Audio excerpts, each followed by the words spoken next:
Está conectado con nosotros Mauricio Alarcón, él es el director de la Fundación Ciudadanía y Desarrollo. ¿Qué va a pasar en esta segunda vuelta electoral? Ya hemos hablado de un empate técnico. ¿Cómo se ve esta campaña a 4 días ya de cerrarse y de que empiece el silencio electoral ya esta semana? Hasta el día jueves se puede hacer campaña electoral. Así es, Mauricio, ¿qué tal? Buenos días. Pues esa es la pregunta que nos hace todo el mundo, me imagino que a ti también, que te conoces en tema político, en análisis, en defensa de derechos, etcétera. Mauricio, ¿quién va a ganar? Y esa es una pregunta que realmente creo que nunca ha estado más difícil de responder haciendo el análisis, ¿no? Porque siempre uno dice, bueno, de acuerdo a estos factores, de acuerdo a estas realidades, esto puede pasar, ¿sí? Pero ahora realmente uno se queda, no sé, ¿qué dices tú? Janet, Carla, buen día, un saludo para ustedes y para la audiencia de Visionarias, qué bueno finalmente encontrarnos. Me encantaría tener una bola de cristal y poder decirle al país cómo va a terminar la historia el próximo domingo. Más allá de lo que nos han dicho las encuestas, las últimas publicables, creo que estamos frente a una campaña que incluso ha superado sus aspectos negativos. Mira que si evaluamos la estrategia que han utilizado los dos candidatos, y hablo a título personal por supuesto, creo que ha sido bastante equivocada en el sentido de tratar de ganar votación a partir del miedo, en lugar de plantear su forma de gobierno, sus alternativas para un tema tan grave como el de la seguridad, el de la crisis económica. Nos quieren convencer de no votar por el otro. Desde el lado de Noboa, ¿por qué no votar por Luisa? Desde el lado de Luisa, ¿por qué no votar por Noboa? Y una campaña que se construye desde lo negativo produce este tipo de estancamientos. Yo creo que además con un electorado mayoritariamente joven, que no come cuentos, que no se deja llevar por dimes y diretes, chismes o los clásicos temas de desinformación, estamos frente a lo que ya se vivió en primera vuelta, un virtual empate técnico en el que cada voto va a contar y donde sobre todo el control electoral de las organizaciones políticas va a ser fundamental para que el resultado no deje lugar a dudas. Y justamente eso le preguntamos hace un momento a Diana Tamaín. Ya hay, hasta el momento creo que pueden esta semana seguir acreditando, pero hay como 21,000 delegados de ADN y 44,000 de la Revolución Ciudadana. Es claro que es ese el punto neurálgico y de mayor atención de los dos grupos políticos que van a segunda vuelta electoral. Al estar tan cerrada esta elección, qué tan importante y vital es en esta elección que hagan bien ese trabajo, el control electoral. Mira, es vital el control electoral. Dejemos de lado lo que estamos viviendo en este momento. En 2017, recordarás tú, no la cuestión de quién ganó y por qué ganó, ni si nos gustó o no nos gustó el resultado, ni la traición o no la traición, el control electoral hizo la diferencia. Guillermo Lasso denunció en aquel entonces un fraude y pues en la práctica no estuvo en condiciones de comprobarlo. ¿Por qué? Porque no pudo desplegar un amplio control electoral que con pruebas, con evidencias, le diga al país, mire, aquí nos están robando los votos, aquí se contaron mal, aquí nos perjudicaron. Eso terminó en nada, a diferencia de 2021, cuando Guillermo Lasso y la Revolución Ciudadana, que estaban de finalistas, desplegaron de los mejores controles electorales que se ha visto en el último tiempo, de tal forma que los datos que levantaron las organizaciones políticas de los dos finalistas les permitieron reconocer el resultado. Daniel, recordarás tú, en cuestión de 30 minutos. Guillermo Lasso salió a proclamar victoria de inmediato y Andrés Arauz reconoció la derrota en los siguientes 30 minutos. Eso es lo que busca un control electoral efectivo, tener un resultado por cuenta propia que avale lo que se está publicando por parte de la autoridad oficial. Así es que sí, tú has mencionado las cifras que ya ha entregado el Consejo Nacional Electoral de acreditados para el control, lo que permitirá en alguna medida que al menos ellos puedan tener datos que, corroborados con los que se publicarán en tiempo real y de forma muy ágil por parte del Consejo Nacional Electoral, esperemos nos arrojen cualquier tipo de resultado el mismo día domingo en la noche.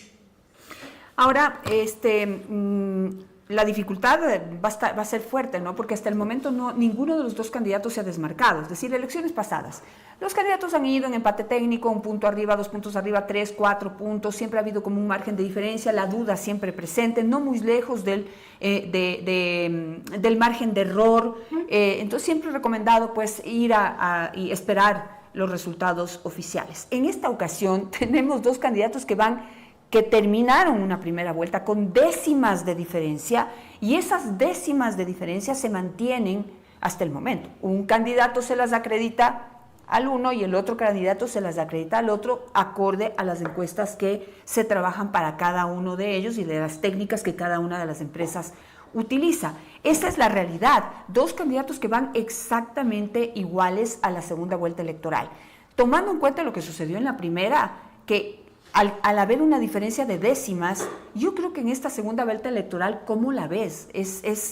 Va a haber que esperar a que se cuente el último voto. No vamos a saber quién gana, porque no sé si alguno de los dos candidatos tenga en este momento la posibilidad de desmarcarse del otro, es decir, de marcar una distancia que le asegure el triunfo en un 60% de conteo, como se hace usualmente. Coincido contigo, Danet. No creo que faltando tan pocos días para la elección suceda algo tan fenomenal y extraordinario que le permita a uno de los dos candidatos marcar una diferencia y quizás sacar una diferencia de, no sé, 3, 4 puntos, como ha sido en segundas vueltas anteriores.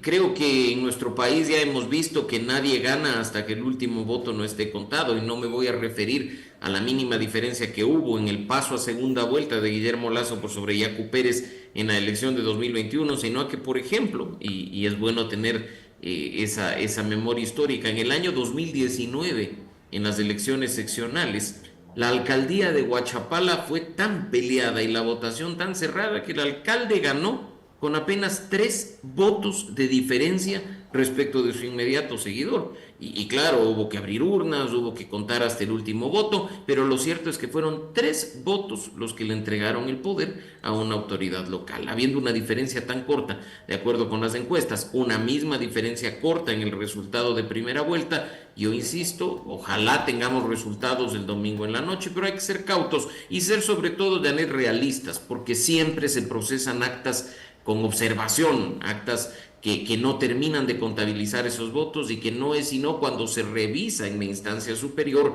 que esa votación definitivamente cae, ¿no? Que es lo que vimos durante la primera vuelta. Así es que veamos qué ocurre. Lo cierto es que en este momento ya no se puede hablar de encuestas, como ustedes lo han dicho. Hay que estar pendientes de lo que pase con la campaña electoral. No habrá un silencio, que es lo que ustedes también mencionaban, a partir del día jueves, así lo queramos. Nos seguirán apareciendo con publicidad positiva y negativa en redes sociales, en páginas web, y me atrevo a decir incluso en medios de comunicación, y a la larga el domingo será el día en el que esperemos se respete a rajatabla la voluntad de los ciudadanos manifestada en las urnas, y los datos que levanten las organizaciones políticas coincidan totalmente con aquellos que, ojo, no solo publicite la instancia oficial, que es el Consejo Nacional Electoral, sino también, por ejemplo, con aquello que señalen importantes misiones internacionales como la de la Unión Europea o la de la Organización de Estados Americanos. Basados en la experiencia de elecciones anteriores, tal vez basados en elecciones de otros países latinoamericanos, tal vez que se parezcan en su población al nuestro, al tener los mismos problemas, la actitud, la apatía frente a la decisión se parece. No es igual, pero se parece. Tomando en cuenta eso y yendo a la primera crítica que tú hiciste, que es las campañas de los candidatos no se han enfocado en decir cómo van a resolver los problemas de la gente, sino en por qué no votar por el uno y por qué no votar por el otro. Ambas campañas cayeron en esa trampa. Esto pues es justamente algo que incide en que las encuestas sigan en empate técnico y que ningún candidato haya tomado ventaja frente al otro. ¿Qué pasará justamente con esa pequeña población de indecisos o aquellos que votaron blanco o nulo o no fueron a votar en esa primera elección? Generalmente en segunda vuelta ese margen se reduce, es decir, hay gente que se decide, pero siempre depende de lo que hayan hecho los candidatos en campaña. ¿Qué pasará en esta elección? ¿Será que estamos en manos de ellos, de los indecisos, y de los apáticos, de los apolíticos. ¿Qué pasará? Janet, varios temas al respecto. Mira que cuando arrancó la campaña de segunda vuelta, la pre-campaña incluso de segunda vuelta, yo había dicho que esperaba una campaña propositiva de tal forma que cualquiera de los dos candidatos arañe un poco más de votación nula para que ya reducida como la vimos en la primera vuelta, se reduzca aún más en la segunda, pero la campaña ha sido tan deficiente respecto de este público objetivo que más bien creo tendremos un voto nulo superior al de la primera vuelta, quizá entre el 9 y 10%. Y eso creo que también es un mensaje que quien gane y quien pierda debe tener en cuenta, porque sin duda tanto ADN como la Revolución Ciudadana van a seguir haciendo política y esos mensajes que mandan los votantes son importantes.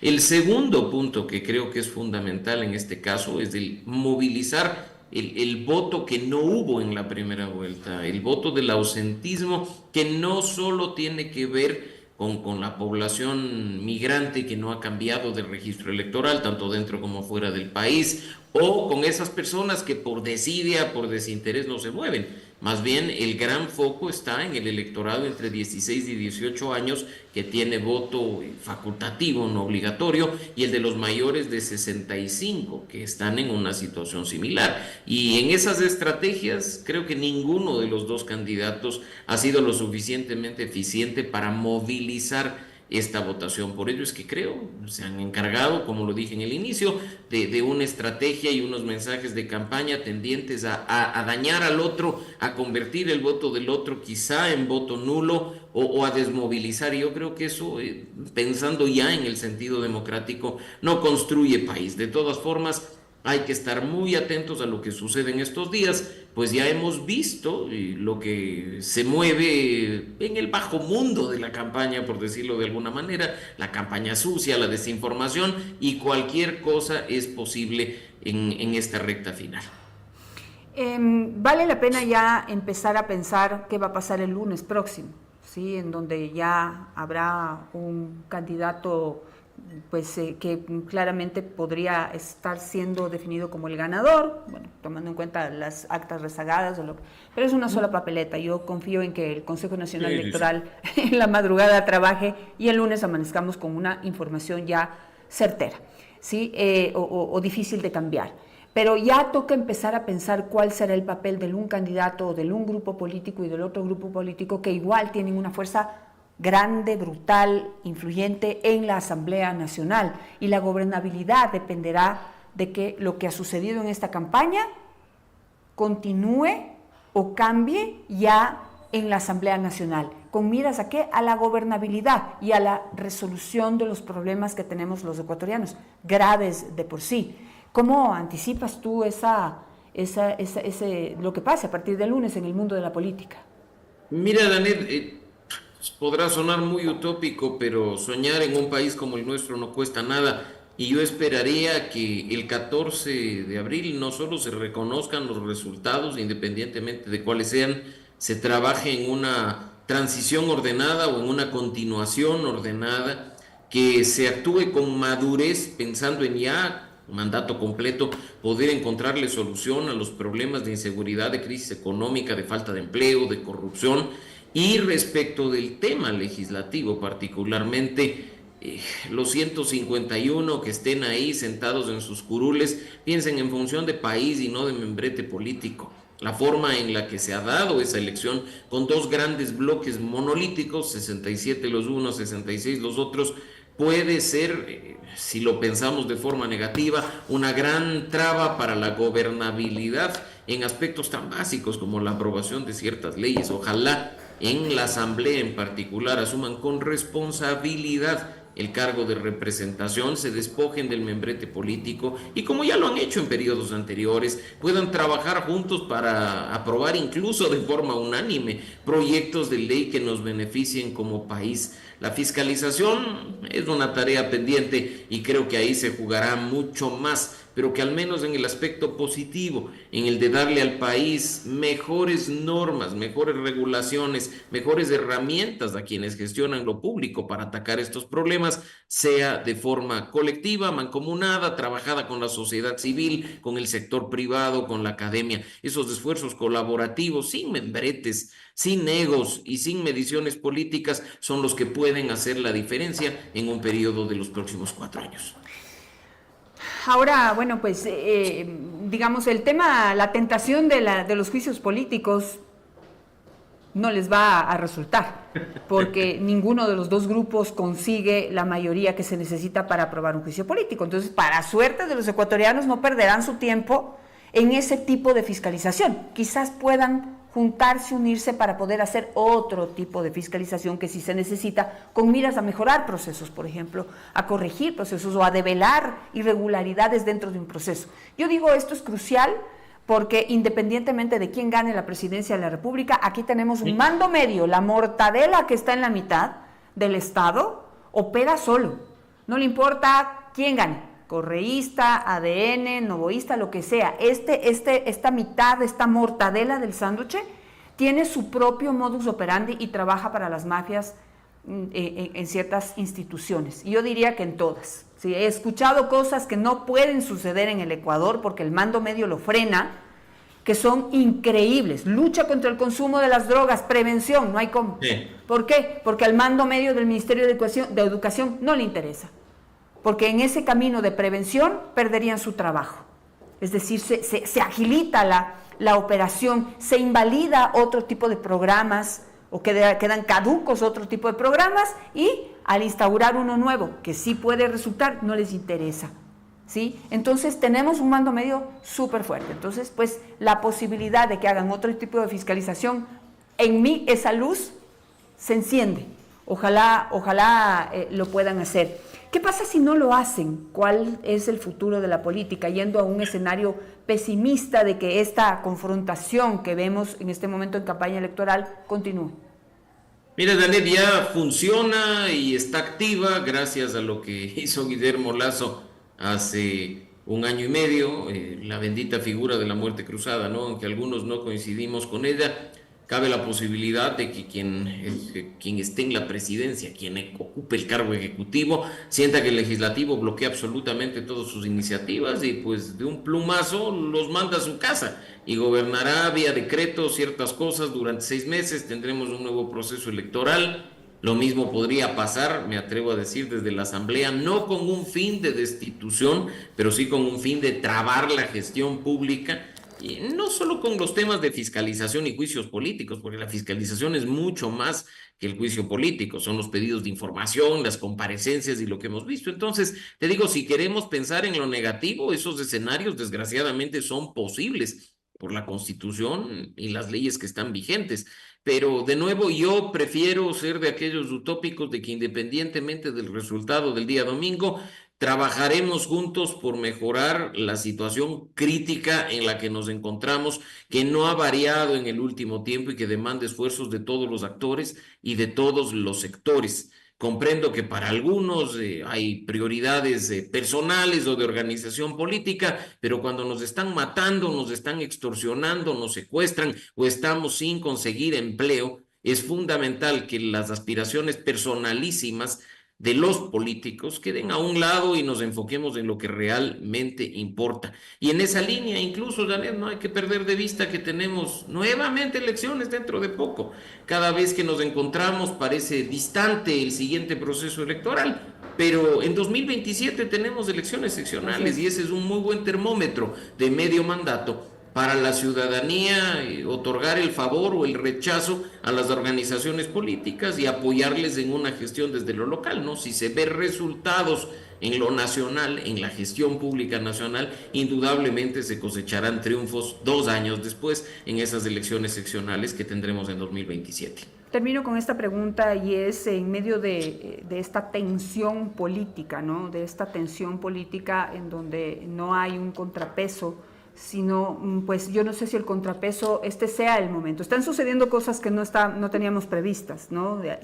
La misma gente se encargó de dejar de lado y anular y matar las aspiraciones de 14 candidatos que no tenían el más mínimo chance y que se metieron en la elección simplemente por participar. Distintas razones tendrán, no es el momento del análisis. Pero ya eso lo hizo la gente, eso hizo la sociedad, eso hizo el votante, el mandante.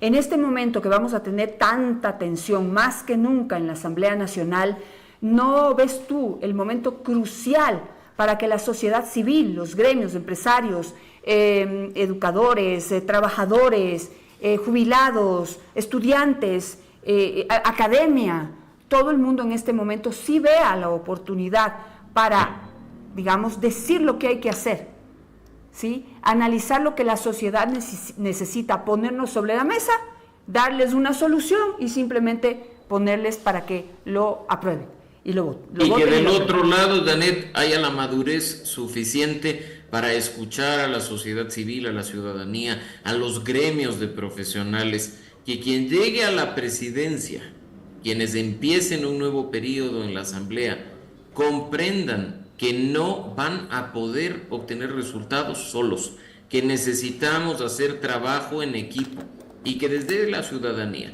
aunque hayan críticas y aunque hayan muchas veces confrontaciones con el poder, siempre debe haber la voluntad de proponer y de activarnos en conjunto. Combatir la inseguridad no se soluciona de la noche a la mañana con una varita mágica y solo esperando que sea la institucionalidad pública la que haga las cosas. Lo estamos viendo. Lo mismo sucede con el tema económico, con la corrupción. Lo importante es que depongamos actitudes personales en todos los ámbitos, arrimemos el hombro y trabajemos juntos para que el próximo periodo de 4 años sea realmente efectivo y que no nos reencontremos en este espacio en el 2029 y digamos, han pasado 14 años y los ecuatorianos seguimos diciendo que la inseguridad, la crisis económica, la falta de empleo y la corrupción son los problemas urgentes a ser atendidos, que haya algún tipo de mejora. Sabemos que las cosas no cambian de la noche a la mañana, pero algún resultado, estoy seguro, es posible alcanzar si es que se trabaja en equipo. Perfecto, Mauricio Alarcón, muchísimas gracias por estar esta mañana con nosotros, gracias por el análisis y realmente pues simplemente este llamado a la conciencia y al amor que los ecuatorianos le tenemos a nuestro país. Este domingo hay que ir a votar, es crucial esta elección, se puede ganar por ese voto que tú estás dudando de ir a depositar. Ese puede ser el voto que defina las cosas. Es muy importante el papel de la ciudadanía y el poder del voto pesa hoy más que nunca. Así que muchísimas gracias, Mauricio, y ya también ojalá eso despierte ese mayor interés de la sociedad civil para poder hacer que los políticos hagan lo que necesitamos y no solamente lo que les interesa. Gracias y que tengas un buen día. Gracias, Danette, un buen día para ti, para la audiencia de Visionarios.